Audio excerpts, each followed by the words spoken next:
함께 사도신경으로 우리 신을 하나님께 고백하겠습니다. 나는 전능하신 아버지 하나님, 천지의 창조주를 믿습니다. 나는 그의 유일하신 아들, 우리 주 예수 그리스도를 믿습니다. 그는 성령으로 잉태되어 동정녀 마리아에게서 나시고 본디오 빌라도에게 고난을 받아 십자가에 못 박혀 죽으시고 장사된 지 사흘 만에 죽은 자 가운데서 다시 살아나셨으며 하늘에 오르시어 전능하신 아버지 하나님 우편에 앉아 계시다가 거기로부터 살아있는 자와 죽은 자를 심판하러 오십니다. 나는 성령을 믿으며 거룩한 공교회와 성도의 교제와 죄를 용서받는 것과 몸의 부활과 영생을 믿습니다. 아멘. 우리 함께 찬송가 446장 함께 찬양하시겠습니다.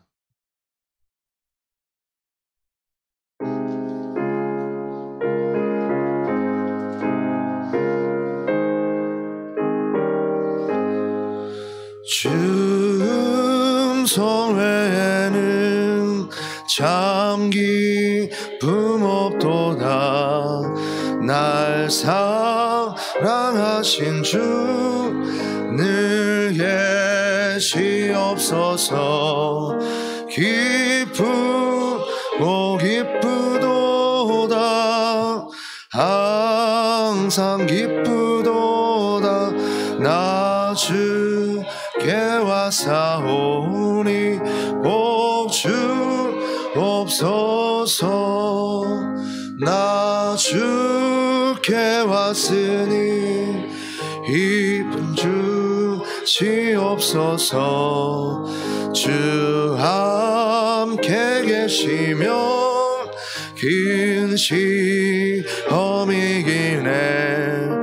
기쁘고 기쁘도다. 항상 기쁘도다. 나 주께 왔사오니 복 주옵소서.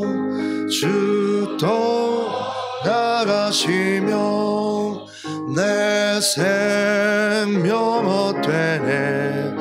기쁘나 슬플 때 늘 계시옵소서. 기쁘고 기쁘도다. 항상 기쁘도다. 나 주께 왔사오니 복 주.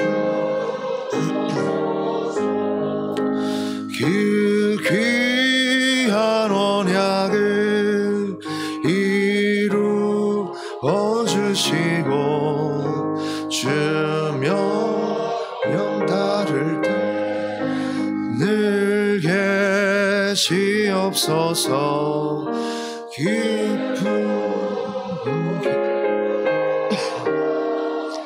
항상 기쁘도다. 나 주께 왔사오니 복 주옵소서. 아멘.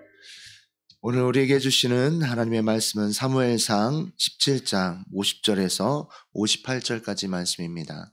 사무엘상 17장 50절에서 58절까지 말씀 함께 교독하겠습니다.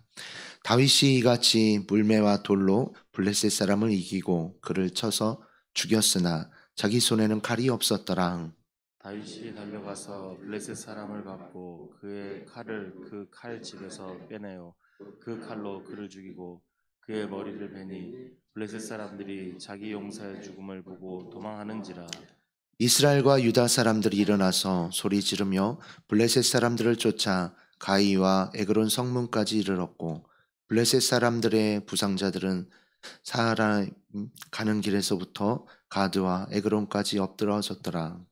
이스라엘 자손이 블레셋 사람들을 쫓다가 돌아와서 그들의 진영을 노략하였고 다윗은 그 블레셋 사람의 머리를 예루살렘으로 가져가고 갑주는 자기 장막에 두니라.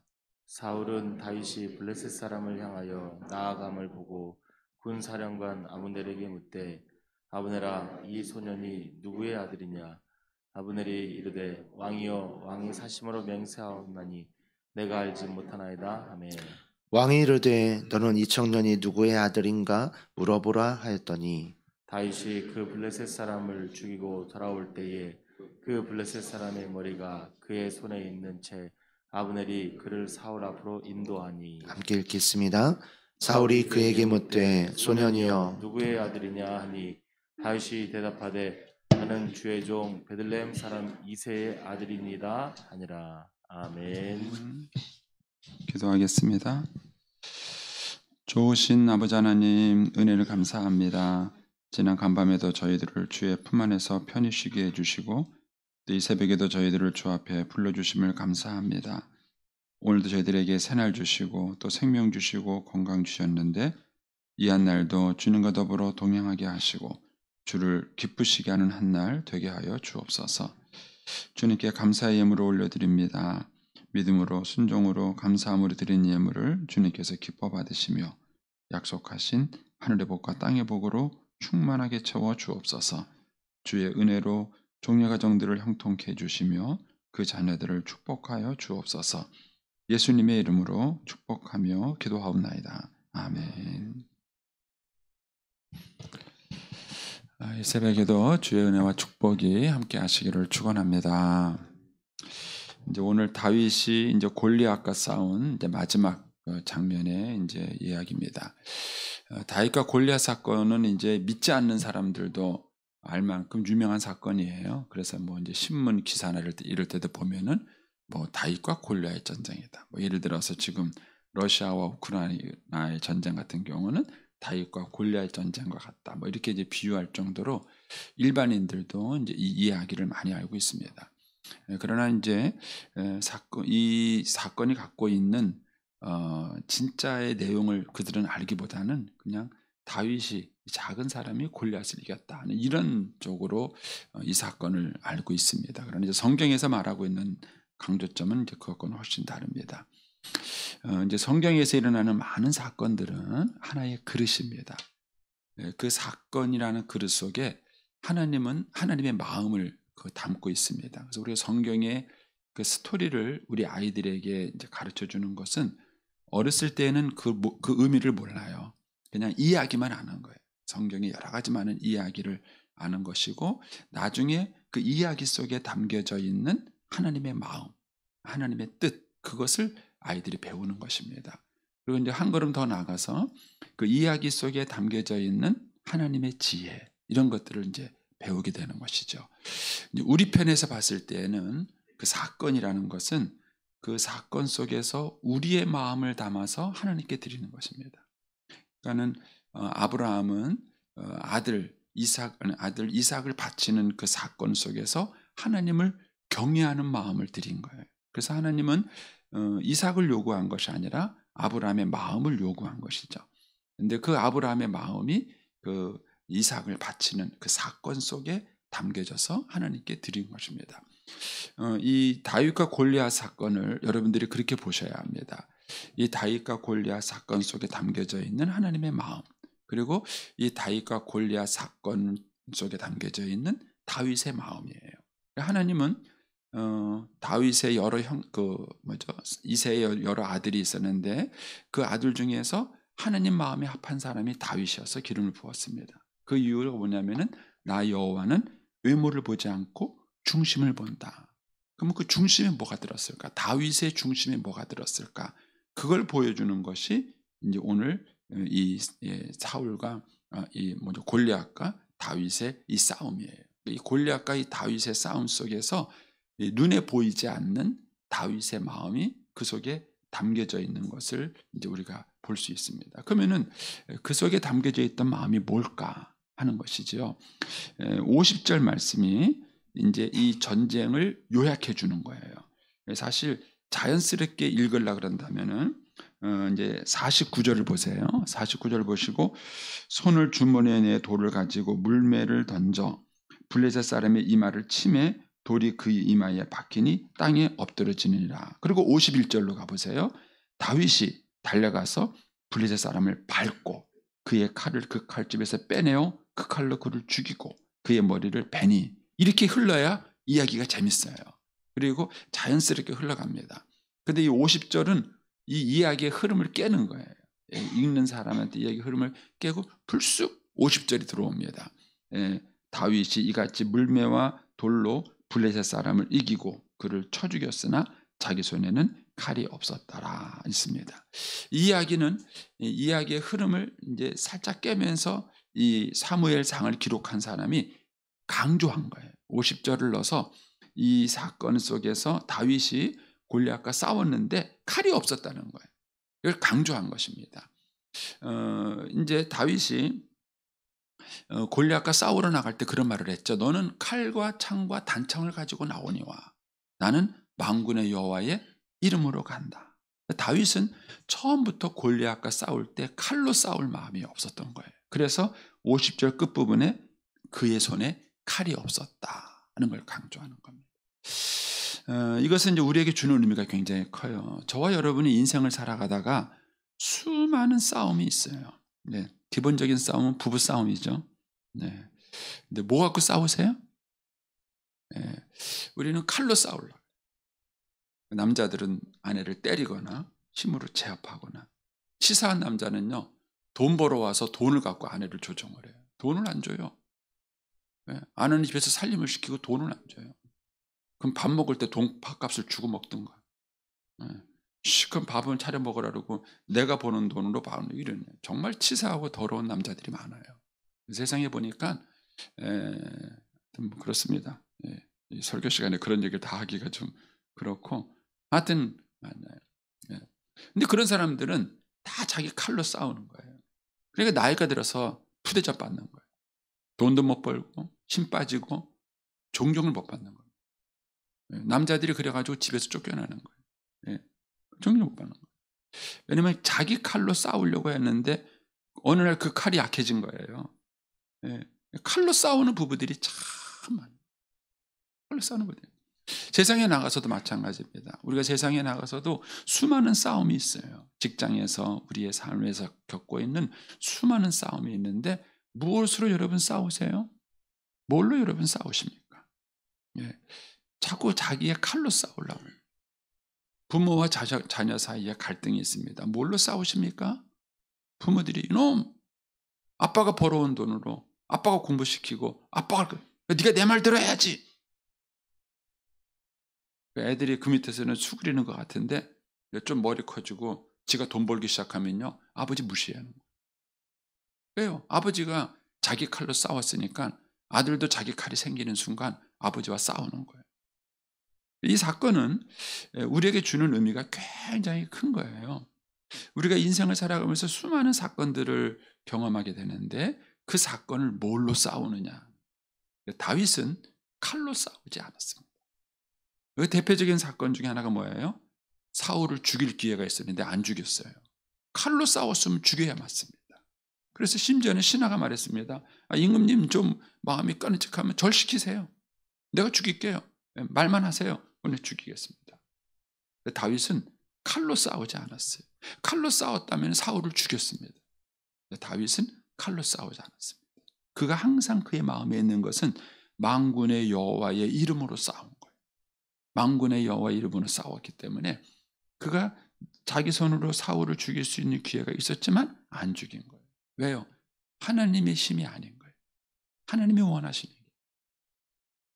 여러분 가정 안에서 부부가 갈등을 겪고 싸움을 할 때 크리스찬 부부들이 의외로 칼로 싸우는 부부들이 많아요.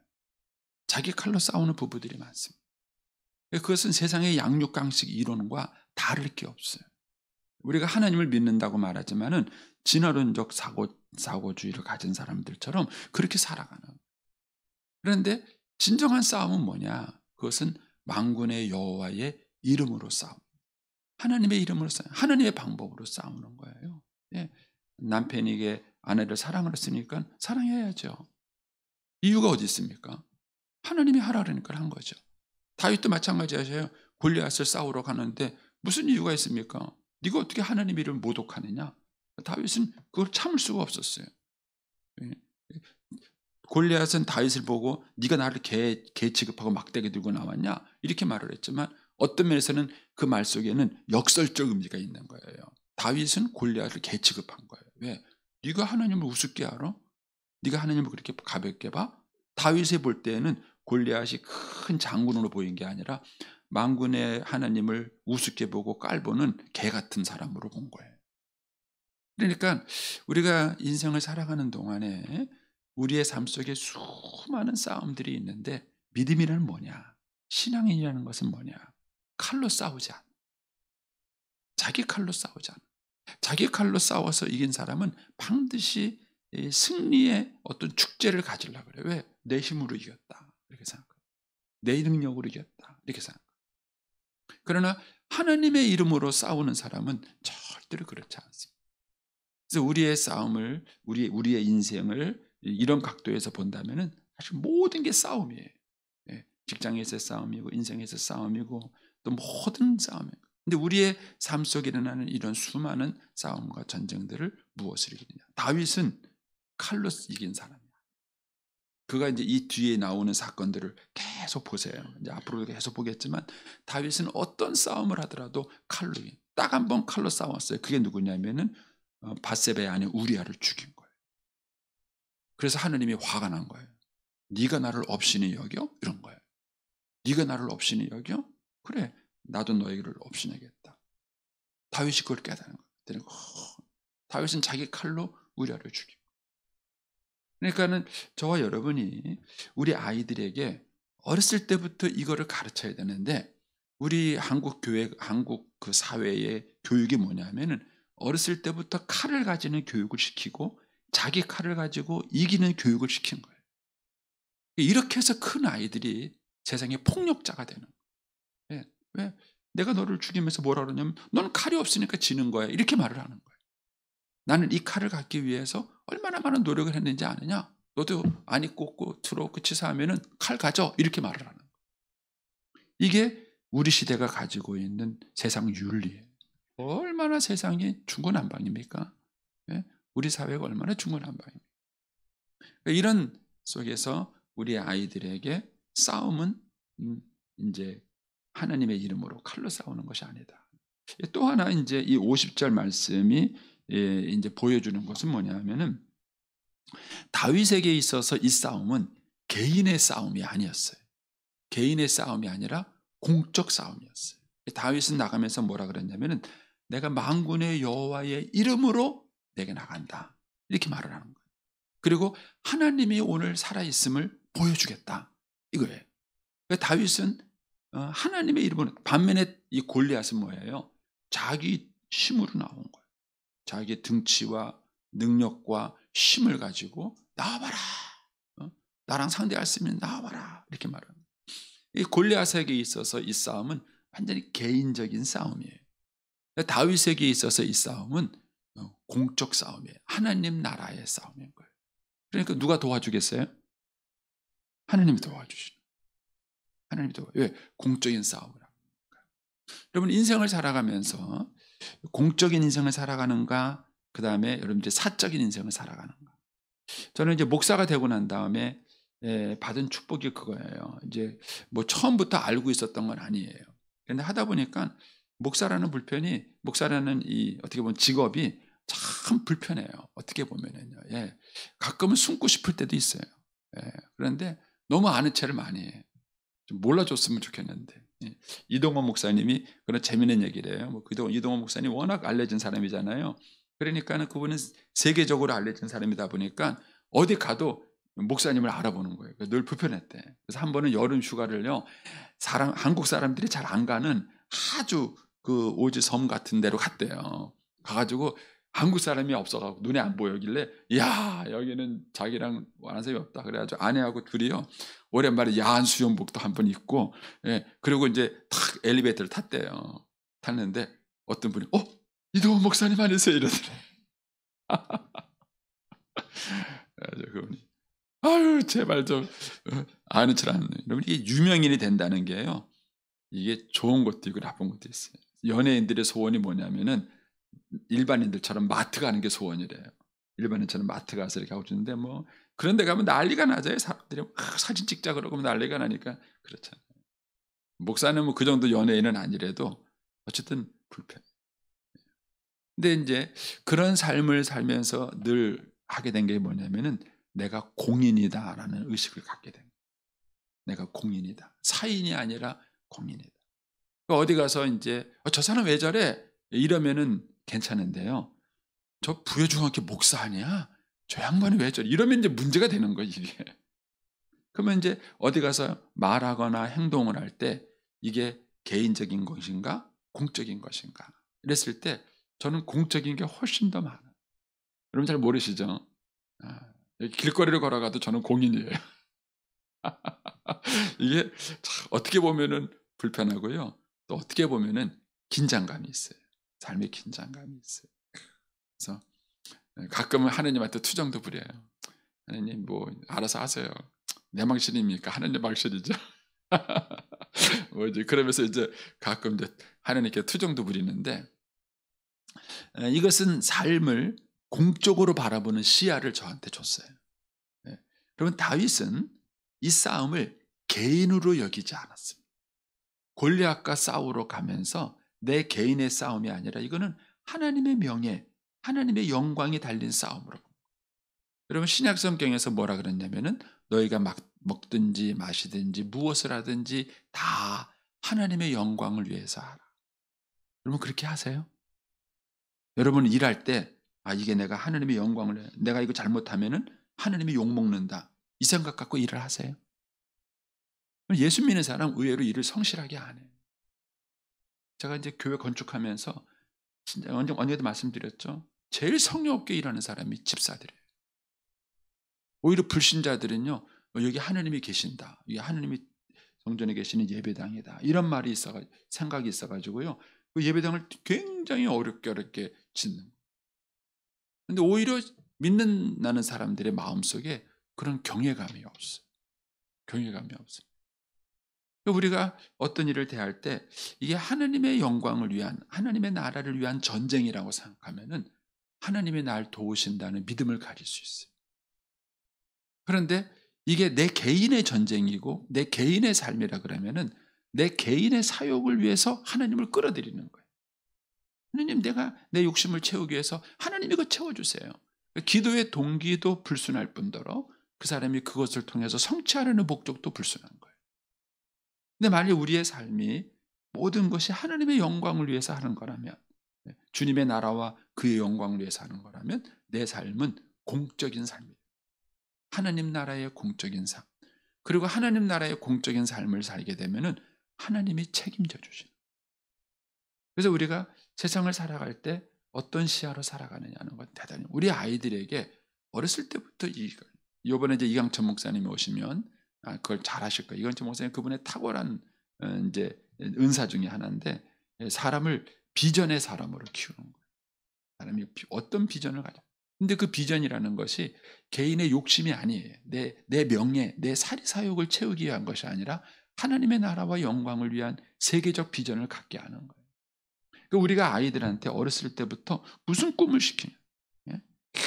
네가 돈 벌어 나중에 커가지고 말이야 남 밑에 가서 일할 거냐고 누구 시키면서 일할 거냐고 막 그러면서 세상적 성공적 야욕을 꿈을 자꾸 키워주냐는 거예요. 아니면은 우리 아이들에게 어렸을 때부터 하나님 나라에 대한 꿈, 하나님 나라에 대한 비전 이런 것들을 가지고 살아갈 수 있도록 그 시야를 넓혀주느냐 하는 거죠. 넓혀주는 거예요. 이강천 목사님은 늘 세계 비전을 가지고죠. 그분이 은퇴하고요 지구를 3바퀴 돌았어요. 상상이 되세요? 은퇴하시고 지구를 3바퀴 돌았어요. 그런데 그분은 은퇴할 때 연금이 없었어요. 연금이 없었어요. 네, 은퇴하시면서요 바나바 훈련원을 짓는데 12억 빚이 있었어요. 근데 바나바 훈련원은 그 당시에 그 재단이 아니었기 때문에 이강천 목사님 개인의 이름으로 돼 있었어요. 그러다 보니까는 그분 개인의 명의로 그 12억을 대출 받은 거예요. 그래서 건물을 친 거예요. 그 나라에서 볼 때는 이 노인네가 12억 재산가예요. 실제로는 한 푼도 없는 알거지예요. 알거지. 그러니까는 오히려 다른 사람들이 받는 그 뭡니까 노령연금도 못 받는 거예요. 왜 12억 재산가한테 누가 연금을 줘요?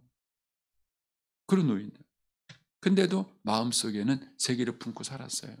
그래가지고 선교사님이 요청을 하면은 가요.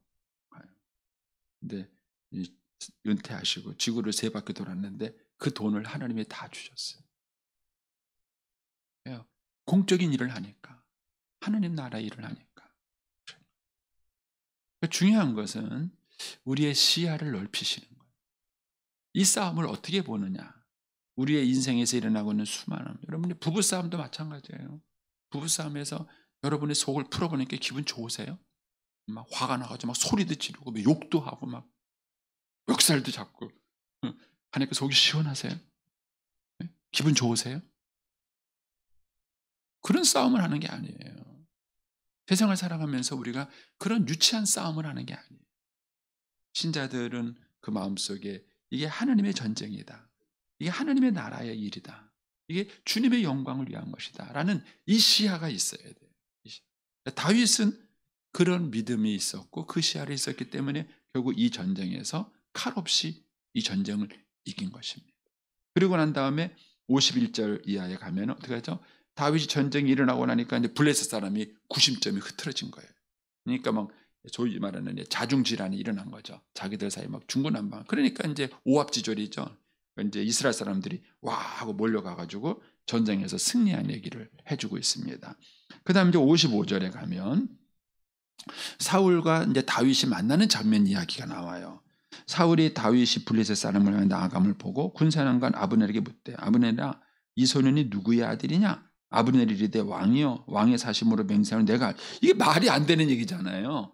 예, 전쟁터에 나가기 전에 이미 다윗이 사울 앞에 갔잖아요. 가가지고 내가 싸워보겠습니다. 그러니까는 사울 왕이 자기 갑옷도 줬다고요. 갑옷도 주고 사울 왕이 다윗이 입어보고 왔다 갔다 하더니만 이거 거창스럽습니다 하고 나갔잖아요. 그런데 이제 와서 이 다윗이 누구냐 이렇게 물어보면 말이 안 되는 얘기잖아요. 그렇죠? 예. 이거는 이제 여러분들의 성경을 읽으실 때 작가의 구성이라는 걸 잘 모르셔서 그래요. 이 사무엘상을 기록한 작가가 시간 순서대로 기록한 것이 아니에요. 예. 우리는 자꾸 착각을 하기 때문에 이번에 혼돈이 오는 거예요. 강조하고 싶은 게 있는 거예요. 이 작가가 이거를 좀 기록을 하면서 강조하고 싶은 게 있는 거예요. 그래서 이 55절은 39절로 가보세요. 39절에 가시면 39절 찾으셨습니까? 거기 보면은 뭡니까? 38절 그죠? 아니 죄송합니다. 37절에 보면은 또 다윗이 여기서 아닙니다. 죄송합니다. 예. 39절을 넣겠네요. 다윗이 칼을 군복에 차고 익숙하지 못함으로 왔다 갔다 걸어보다가 요 사건 이후에 이게 이제 55절이 나와야 사실은 자연스러운 거예요. 요 맥락에서 나와야. 그러니까는 이제 사울이 처음에 다윗에게 불러가서 너 누구냐 이렇게 말을 했을 때 이 얘기가 나왔어야 되는 거예요. 그런데 거기서는 이 얘기가 안 나왔다가 여기서 이 얘기가 나오는 거예요. 이 얘기는 이 사무엘상을 기록한 사람이 의도적으로 이렇게 순서를 바꾼 거예요. 바꿔서 뭘 강조하고 싶으냐면은 그 전까지는 사울에게 다윗은 존재감이 없는 사람이었어요. 16장에 가면은 이미 다윗은 뭐 했죠? 사울이 악신이 들렸을 때 수금을 타가지고 사울의 마음을 안정시킨 사람이에요. 근데 그럼에도 불구하고 사울이 다윗을 봤을 때에는 존재감이 없는 애예요. 그저 나를 위해서 수금이나 타고 일해주는 애. 그렇게 무시한 거예요. 그리고 다윗이 자기 앞에 왔을 때에도 존재감이 없었어요. 근데 이런 다윗을 왜 내보냈느냐 하면은요, 군사 전략가라는 건 이런 게 있어요. 여러분 그 데모할 때 보잖아요. 데모할 때 보면 참 이게 뭐가 냐면은 누가 한 명이 체류탄 맞고 쓰러져 죽어야 돼. 그러면 흥분해요. 군중들이 흥분해가지고 우와 하고 막 일어나는. 데모꾼들은 그걸 노려요. 누구 한 사람이 죽기를 바래요. 그러면 그게 기폭제가 돼가지고요. 이 민중들은요, 뭐 앞뒤 안 따지고 막 우와 하고 흥분해요. 그러니까는 이 사울 왕은 다윗이 이길 거라고 생각하지 않은 거예요. 그래서 거기 나가서 처참하게 죽는다 하더라도 그게 뭔가 자기 군사들의 마음속에 막 뭔가의 동정심을 갖고 결집력을 갖고 와서 막 이렇게 군사력이 일어나면은 그거 되는 거예요. 그러니까 어떤 면은 버리는 패예요. 그런 걸로 사실 사울은 다윗을 생각했을 거예요. 그래서 너 나가라, 싸우라 이렇게 한 거예요. 그런데 의외로 다윗이 사울을 골리앗을 뭐예요? 이긴 거예요. 그건 우습게 봤던 다윗이 이 사울에게 눈이 번쩍 뜬 거예요. 그때 가서 야 이놈이 누구냐? 이놈이 누구야? 그런 어감으로 55절 56절을 기록한 거예요. 제가 설명한 거 이해하시겠어요? 예. 그러니까 그 전까지는 이 다윗이라는 존재가 사울에게 없었어요. 없었는데 이 골리앗 사건 이후로 다윗이라는 존재가 확 온 거예요. 너무 올라가지고 사울이 시기할 정도예요. 저놈이 이제는 내 왕자를 뺏겠네?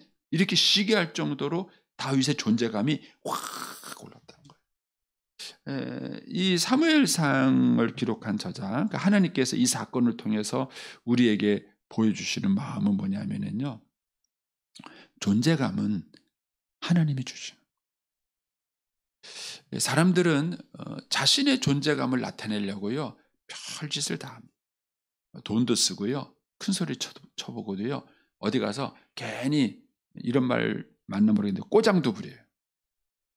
그래야 알아주거든. 가서 시키는 대로 네 이러면은요 개무시해요. 안 해보셨어요? 전 많이 해봤어요. 시킨 대로 해봤다니까는요 사람들 우습게 알아요. 사람을 바보로 알아요. 근데 어디 가서 꼬장꼬장 이게 뭐야? 이게 또 바보는 이게 뭐야? 뭐 이러잖아요. 그 사람 신경 쓰여요. 왜 신경 안 쓰여요? 그러고 다니는 사람은 자꾸 사람들이 챙겨줘요. 뒤에서 욕해요. 더러운 놈 같은. 근데도 뭐예요? 존재감이 있는 거예요. 그러니까 사람들은 자신의 존재감을 나타내기 위해서 별짓을 다 해요. 그런데 그렇게 해서 존재감이 생기는 게 아니에요. 진짜 존재감은 하나님이 주신.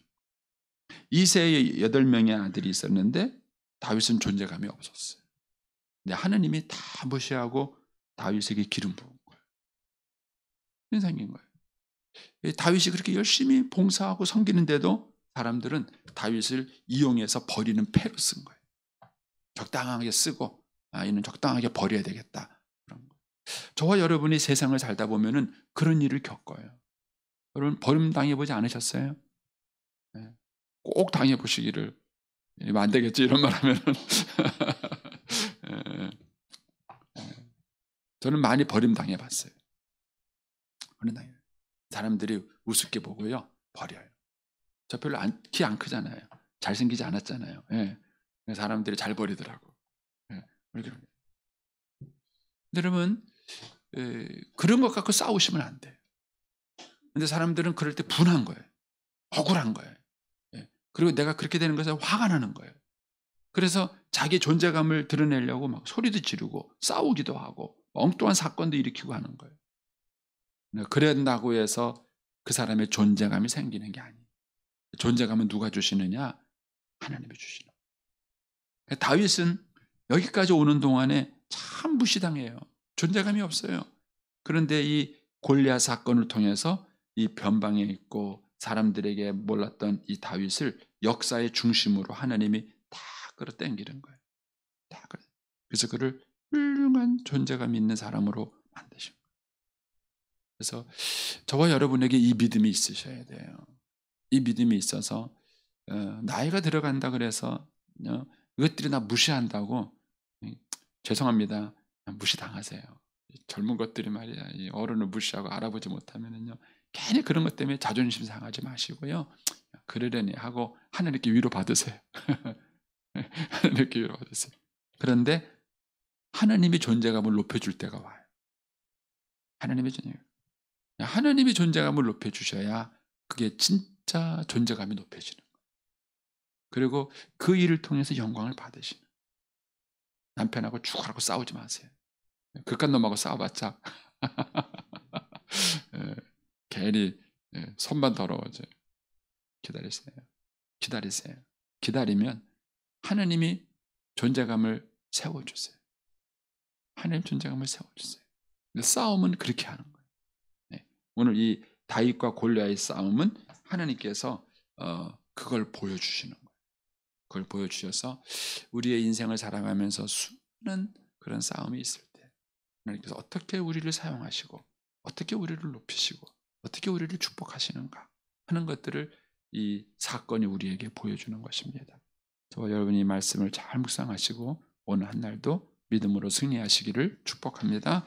기도하겠습니다.